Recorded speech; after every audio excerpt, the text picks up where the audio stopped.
What's going on, V fam? Your boy Juan Valdez here, and today I wanted to make a quick video going over 3 of the biggest mistakes I made on my first Shopify store that made it completely just fail, right?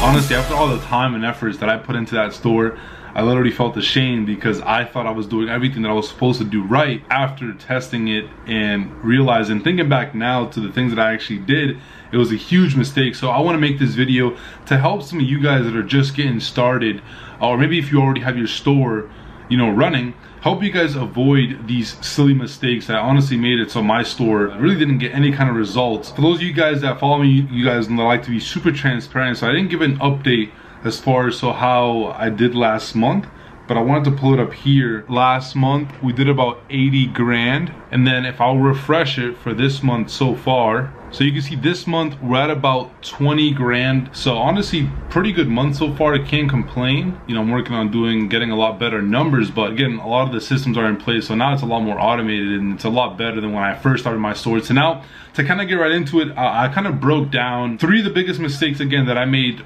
throughout my Shopify store that really caused it to fail. For those of you guys that don't know my story, when I first got started with e-commerce and drop shipping, my first store completely failed. It wasn't until my 3rd store that I actually started seeing results. It was a couple different reasons as to why, so I'm gonna just jump right into it. One of the first mistakes that I made with my first Shopify store, and it's a silly mistake, is trying to sell things that I'm interested in, right? So some of you guys, I've already spoken about this before. I wanted to really narrow down on this because this is an important topic. It's something that I see people still do up to date, right? And so I figured, when I make this video to kind of clarify for everyone, you should not be trying to sell things that you're interested in, right? That's the first thing that I did. And I honestly learned from my mistakes. What I tried to do is, okay, a lot of you guys that follow me know I'm into fitness, right? I like to work out and just live a healthy lifestyle. So I decided to get into the fitness space, selling fitness related products, and I thought that was genius, right? Of course, if I'm into fitness, I'd probably buy this specific fitness product. That was literally my mindset, and that was a huge mistake.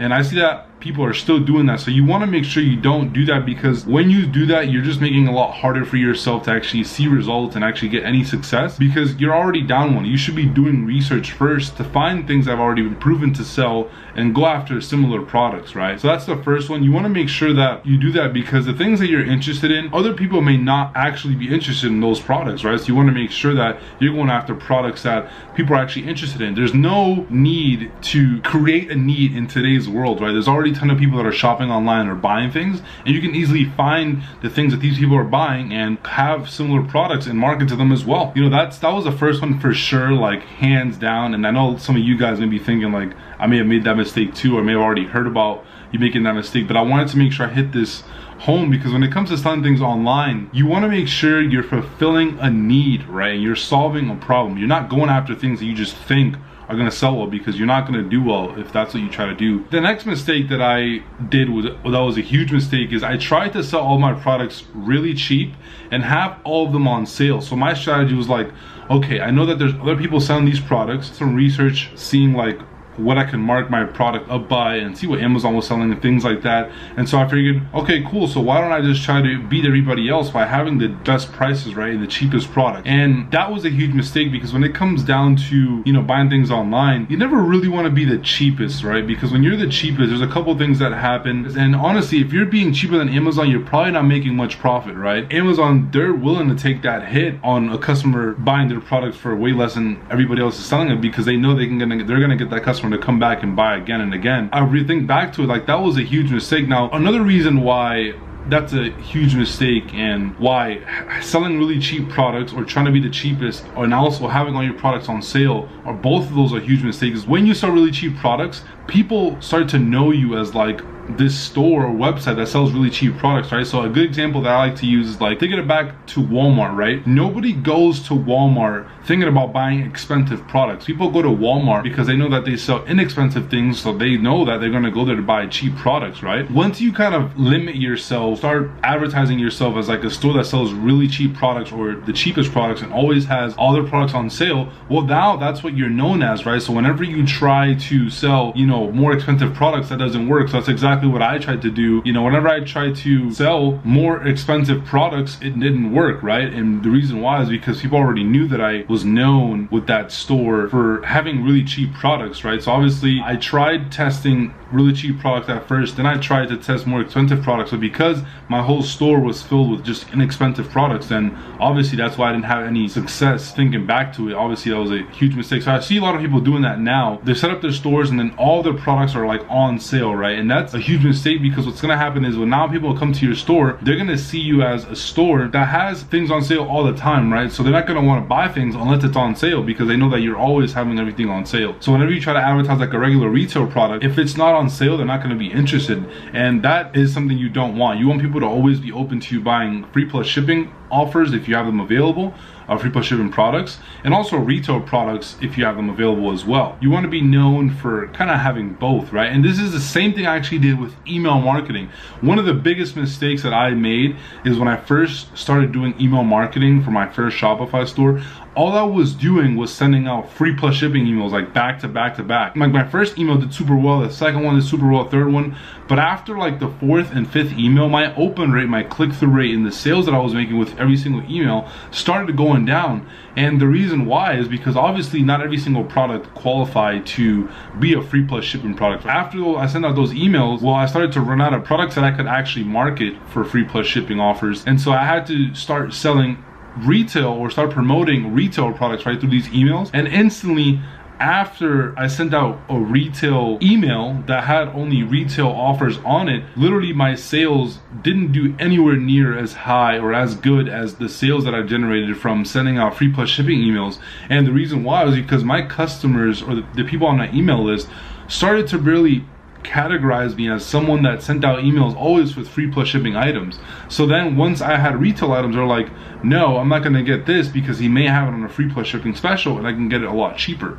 And so that was a huge mistake. So what I started to do after that, and this is something that for those of you guys getting started, like you want to make sure you don't do that, because your email list is like one of your biggest assets. Literally any asset, if you go to any single business, one of their biggest assets is always your email list, and it's the same for you guys, right? So when you're first getting started, you want to make sure that, or even if you're doing email marketing right now, make sure that you guys are not only sending out free plus shipping emails. You're mixing it up, right? We do a majority of our email marketing for our Shopify store. Majority is all retail emails, right? All retail offers. And then we have like once or twice a month, we'll send out an email that's like free plus shipping. And what that does is it builds a lot more urgency and scarcity when it comes to your free plus shipping emails, because they know that you're only going to send those twice. We're only going to send these emails out twice a month, so they know that if they don't take advantage when we send out these free plus shipping emails, then again they're gonna have to get these products at the retail price. And so now, because we do that and we have like our email list established, and they know that again we're gonna have times where we will have free plus shipping sales and offers available, but mainly it's retail product. Well, now we get sales from both our retail emails that we send out, retail offer emails, and also our free plus shipping emails that we send out. We do still generate a little bit more on our free plus shipping emails at times, but we still get also sales from our retail emails, which is great because we're sending a lot more of those out, so they kind of balance out. If I didn't get into the habit of emailing retail offers early enough, I could have probably, you know, completely brought down the numbers on my email list, right? My open rates, my click-through rates, and my sales. And obviously I didn't want to do that because I had, you know, at that point in time our list was growing like crazy, just like how it is now. But that's when we were just getting started, right? So we were just like starting to pick up some traction. And so that's obviously a huge mistake. When it comes to email marketing now, I wasn't emailing out these emails with like my first store. This was like, I failed completely my first store because I didn't even do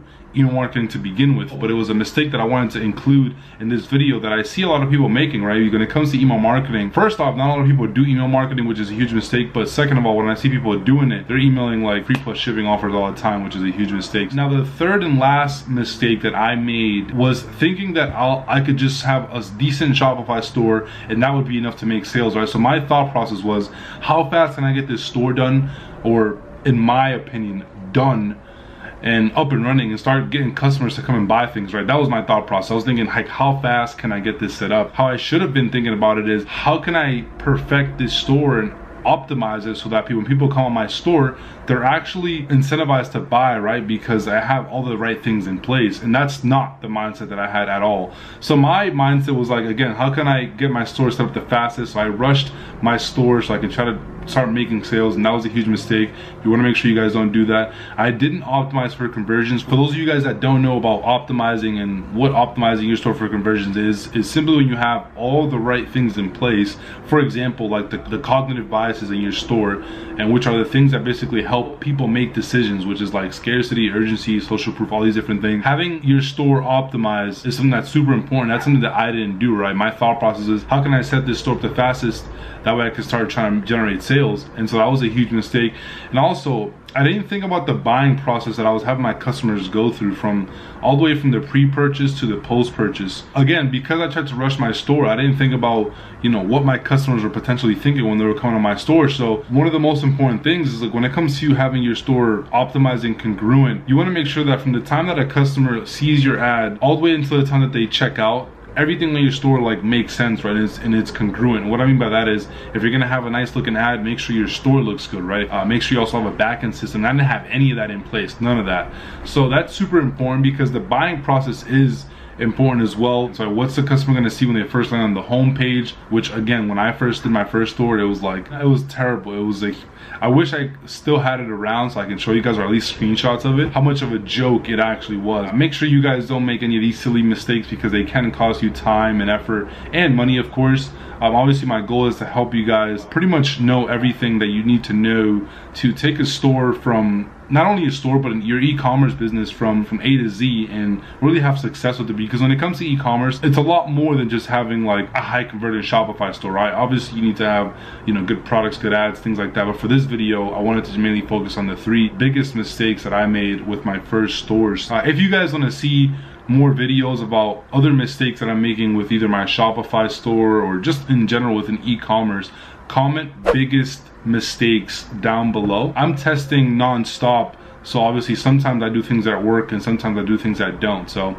that's that. And of course, if you guys picked up a thing or two from this video, make sure you drop a like, and if you haven't already, make sure you join the V fam, smash that subscribe button, and I'll see you guys in the next video. Peace.